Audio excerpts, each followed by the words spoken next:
J'écoute actuellement pas mal Jacques Attali, il fait des conférences, il a fait des conférences plutôt qui sont enregistrées à HEC, à Polytechnique, etc. C'est intéressant. Et il insiste notamment sur le fait que euh, tout ne passe pas par l'État, tout ne passe pas par le président public. Il y a en effet pour moi un très grand nombre de responsables au niveau économique, au niveau de la pensée, et que chacun est roi en son royaume en quelque sorte. Il n'y a pas un monarque unique, il y a un très grand nombre de personnes, de chefs, autour desquels gravitent un certain nombre de personnes. Et ces chefs, c'est vraiment la force majeure, la force motrice d'un pays. Avec l'économie que ça implique, comment le chef doit vivre économiquement avec ceux qui le suivent, comment il doit les récompenser, mais comment il doit être aussi récompensé. Il y a tout un problème de reversement. Est-ce que je dois verser un salaire à mes employés, ou est-ce que mes employés me doivent me reverser une contribution? Voilà, toutes sortes de choses comme ça, que je connais bien dans mon passé, parce que moi j'ai dirigé une école, et dans cette école, il y avait des gens qui étaient employés, et qui reversaient une partie des sommes qu'ils recevaient, ou bien on reversait une partie des sommes que l'on recevait à ses employés. Et le problème chez Attali, c'est qu'il oppose, c'est pas tout à fait cohérent à mon avis, il oppose le marché à la démocratie. Il dit que le marché, il a tout à fait raison, dépasse les frontières. Et d'ailleurs, la plupart des choses, au niveau scientifique, au niveau de la création, de nouveaux objets, de nouvelles techniques, ça dépasse les frontières. Et en même temps, il y a la démocratie, qui correspond à un pays donné. Voilà son point de vue, voilà comment il voit les choses.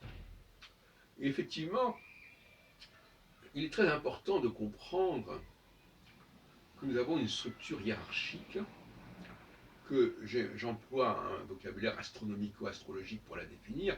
Saturne, Jupiter, Mars, tout le monde peut comprendre ça.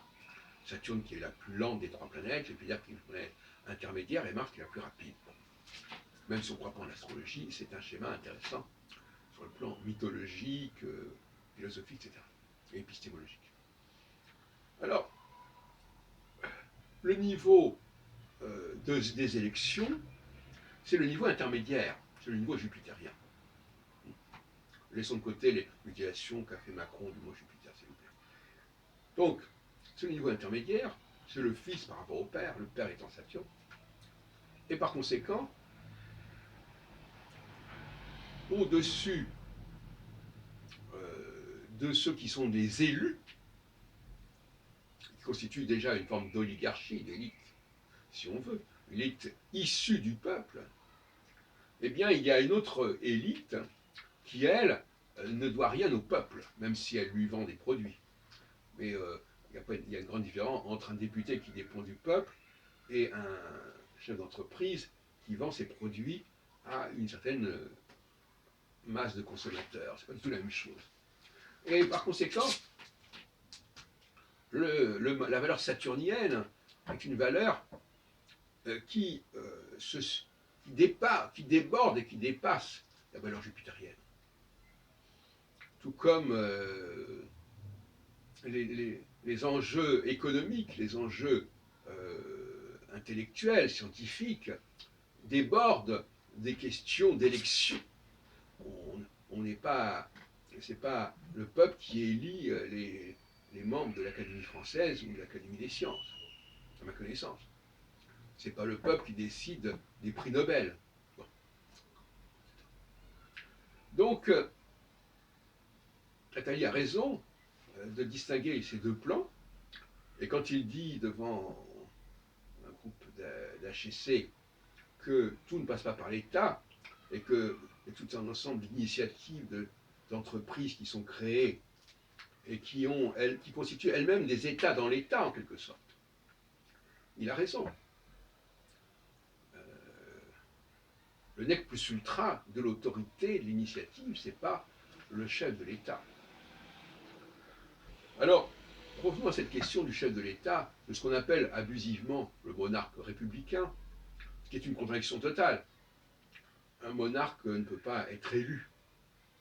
Un monarque, c'est quelqu'un qui est indépendant, dont le pouvoir ne dépend pas du peuple. Donc là, il y a une contradiction totale. Et à ce propos, vous savez que j'ai beaucoup attaqué la réforme constitutionnelle de 62, dont d'ailleurs Cédric Villani parlait encore hier à la Fondation Jean Jaurès, à propos de la question de la réforme du scrutin et des découpages électoraux, etc., du nombre de députés.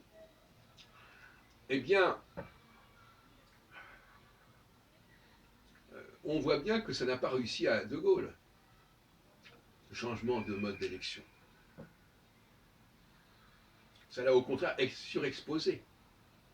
Tant qu'il était élu par le Parlement, comme en 58, par un collège de quelques milliers de notables, il n'était pas directement en prise avec le peuple. À partir de 65, puisque la réforme ne s'est appliquée qu'en 65, De Gaulle était l'élu du peuple. Et ça n'a pas empêché 1968, 3 ans plus tard, même pas, 2 ans et demi plus tard. Ça n'a pas empêché non plus son départ en 69. Donc on voit bien que la légitimité apportée par le suffrage universel est très relative, puisque De Gaulle n'en a pas profité. Au contraire, ça s'est retourné contre lui. Parce qu'à ce moment-là, il a été directement en prise avec le peuple, justement. Parce que c'était le peuple, il avait été élu. Et le problème se repose pour tous les présidents de la République depuis 65. Et à ce propos, je terminerai là-dessus, les réformes constitutionnelles ont souvent des effets très pervers. Attali disait tout à l'heure que le passage du septennat au quinquennat n'était pas une réussite. On s'aperçoit aujourd'hui qu'effectivement, le fait de coupler les deux élections législatives et présidentielles n'était pas forcément génial. Surtout quand on garde le droit de dissolution. Le droit de dissolution est ridicule quand on dit qu'il faut ajuster la présidentielle et la législative, puisque le droit de dissolution, ça va justement découpler les deux. Il faut savoir ce qu'on veut. De la même façon que la réforme de 62, qui a conféré au président de la République une légitimité par le suffrage universel, n'a pas mis fin au fait que c'est le Parlement qui impose son Premier ministre au président de la République. Ce qui n'est pas du tout le cas aux États-Unis, apparemment les États-Unis étant le modèle suivi par la loi de 62. Donc on a des contradictions, on change un truc mais on oublie de changer autre chose. Tout ça, ça ne tient pas debout. Et je terminerai sur la notion d'épistémologie projective, à savoir que quand les choses au départ sont conçues, elles sont cohérentes. Et quand on veut modifier ceci ou cela, ça ne donne plus rien. De la même façon qu'une langue, elle est cohérente en tant que telle. Maintenant, si on emprunte à telle et telle langue, ça devient n'importe quoi. Voilà pour l'instant.